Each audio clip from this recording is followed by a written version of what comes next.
আসসালামু আলাইকুম বন্ধুরা, কেমন আছো? আলহামদুলিল্লাহ আমি ভালো আছি। তোমরাও হয়তো আল্লাহ পাকের অশেষ রহমতে ভালো আছো। আমি আজকে তৈরি করেছি খইয়ের মোয়া রেসিপি। তো আমার এই খইয়ের মোয়া রেসিপিটা তোমাদের কাছে যদি ভালো লেগে থাকে তাহলে অবশ্যই একটি লাইক, একটি কমেন্ট, একটি শেয়ার করবে। আর এই খইয়ের মোয়া রেসিপিটা তোমাদের কাছে কেমন লাগলো অবশ্যই কমেন্টের মাধ্যমে জানাবে। তো আমি এই ঘরোয়াভাবে খইয়ের মোয়াটা কিভাবে তৈরি করলাম দেখতে থাকো।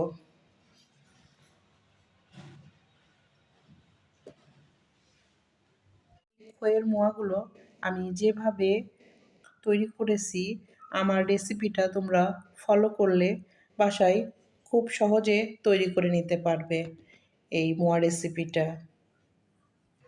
তো এই মোয়া রেসিপিটা সবাই তৈরি করতে পারে। আমি যেভাবে তৈরি করতে পারি আমি সেভাবে তোমাদের মাঝে শেয়ার করলাম।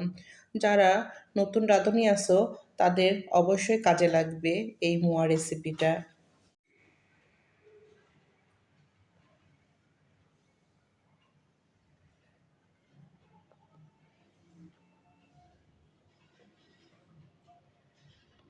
আজকে আমি তৈরি করব খইয়ের মোয়া মুরগি। খইয়ের মোয়া মুরগির জন্য আমি এখানে কিছু খই নিয়েছি। খইগুলো আমি এখন পরিষ্কার করে নেব। এখানে কিছু ধান আছে, ধানগুলো আমি সুন্দর করে পরিষ্কার করে নেব। আর আমার খই এর মুরগির মোয়ার জন্য লাগছে এখানে এখানে আমি ঘি নিয়েছি, এখানে আমি নিয়েছি আখের গুড়। তো আমি এখন মূল উপকরণে চলে যাব। এখানে আমি খইগুলো ধান পরিষ্কার করে নিয়েছি। এখন আমি একটি পাত্র বসিয়ে দিয়েছি। এখানে আমি এখন পর্যাপ্ত পরিমাণে গুড় অ্যাড করব। যে যতটা মোয়া তৈরি করবে ততটা গুড় অ্যাড করতে পারো। আমি এখানে পরিমাণটা গুড়ের সঙ্গে কিছুটা পানি অ্যাড করব। এরপরে আমি অনবরত নাড়তে থাকবো যতক্ষণ পর্যন্ত গুড়টা খইয়ের আকারে তৈরি না হয়। এখানে গুড়ের এটা অনেকটা ফুটে উঠছে। এখন আমি এখানে 1 চা চামচ ঘি অ্যাড করব। ফ্লেভারটা ভালো আসবে, টেস্টটাও অনেক ভালো লাগবে। এখানে আমার মোয়ার জন্য গুড়ের দইটা তৈরি হয়ে গেছে। আমি হাতের সাহায্যে দেখিয়ে দেব, যখন এভাবে আটা আটা ভাব হবে তখন আমি মুরগিগুলো তৈরি করে নেব। এখানে আমি যে খইগুলো রেখেছিলাম অল্প অল্প করে এখন মিক্সড করে নেব।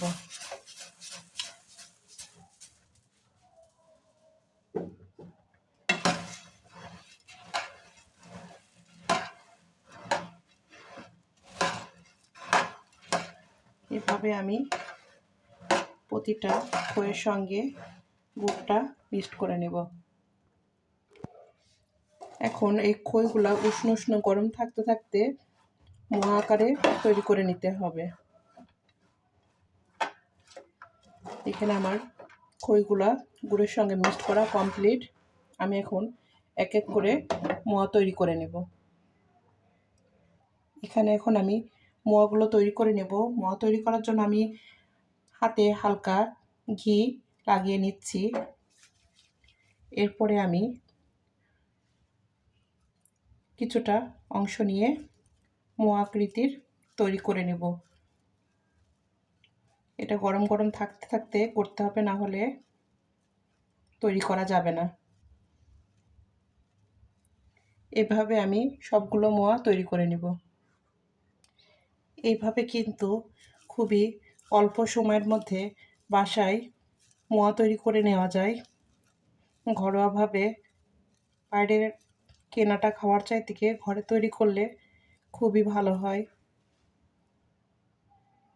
এখানে আমার খইয়ের মোয়াগুলো কমপ্লিট। আমি পরিবেশন পাত্রে তুলে নিচ্ছি। তো আমার এই খইয়ের মোয়াগুলো তোমাদের কাছে কেমন লাগলো অবশ্যই কমেন্টের মাধ্যমে জানাবে। আর যদি তোমাদের কাছে খুব বেশি ভালো লেগে যায় ফ্যামিলির সঙ্গে শেয়ার করবে।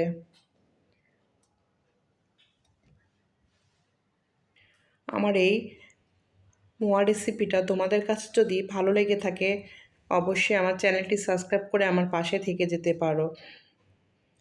এই মোয়া রেসিপিটা যে যেখান থেকে দেখছো তাদেরকে অসংখ্য অসংখ্য ধন্যবাদ। অনেক ভালোবাসা রইল তোমাদের জন্য। আল্লাহ হাফেজ। আসসালামু আলাইকুম।